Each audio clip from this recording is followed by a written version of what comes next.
A message. 12 days ago, we witnessed Egyptians being injured or being killed inside their own country. We saw Egyptians fighting death with their injuries and others losing their eyesight. This happened not very far from the square where we all once shared a dream for freedom and basic human rights and dignity. These events killed the hope in some people and angered others. Most importantly, though these events broke many hearts and softened ones that had been hardened over the course of time, we found ourselves in a moment of desperation, wondering if people still remember the value of a single Egyptian life. From these few thoughts we started this initiative, Tahrir Supplies. Our aim was to hopefully help a single injured person or prevent a single death. Technically, the way we decided to do that was to collect information about what was needed in the field hospitals in Tahrir to keep people alive. We would collect this information through regular phone calls we made, or through the Twitter feed, or through any requests that would reach us. We decided to strip these requests of any excess wording, mentions, hashtags, and just broadcast them to as many people as we can. You see, even at one of our weakest phases, we believed in the goodwill of Egyptians. Over the first 2 days, we saw an unexpected growth occur. We found thousands of people following our posts within the first 5 hours. They were eager to deliver medicines, medical and general supplies, and food to the field hospitals in Tahrir to make sure that this tragedy that was going on does not claim any more lives. By the next morning, the number of followers had doubled, and a few days in, we found ourselves reaching out to over 16,000 followers.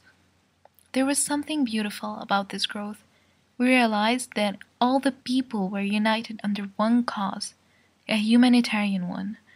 We realized that the heroes in this situation were not just those in the lines of fire, but also those who spent their money and time and risked their lives to make sure these field hospitals were fully equipped with doctors, volunteers, and supplies to receive and treat all the injured.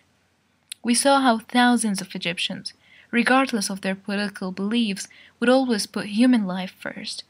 We witnessed a couple of unequipped field hospitals transform into over 10 field hospitals that are beyond equipped to handle every emergency case they might receive. They became overstocked within a few days with every supply they needed. They were on the track, with your help and ours, to really start saving lives. Today, and after almost 2 weeks have passed, we have realized 2 things. First of all, there have been no significant requests in terms of supplies from the field hospitals in Tahrir for the past 3 days. Just thank yous for all the effort, time, and money spent. We have also noticed the general calm that has thankfully returned to the downtown area and the decrease in attacks on the Egyptians there. From there, the Tahrir Supplies team has decided the following. We decided to enter a cool-down phase, where we will not be spamming your timelines with many posts or abuse the service we provided.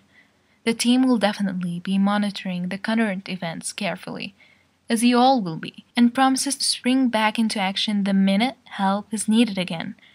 If the need for us arises again, we will be more than ready from the experience we had, contacts we made, and the volunteers and supporters we earned.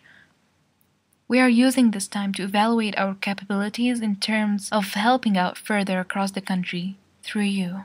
We started this initiative with a statement that said, "While politics and borders divide, humanity unites us." We hope it continues to do so, as we do our best to help our people and remind everyone in the world, every single Egyptian life matters, and we are not just a number. Thank you for this experience. Bless all of those who have lost their lives, sight, and health as a sacrifice for the rest of us.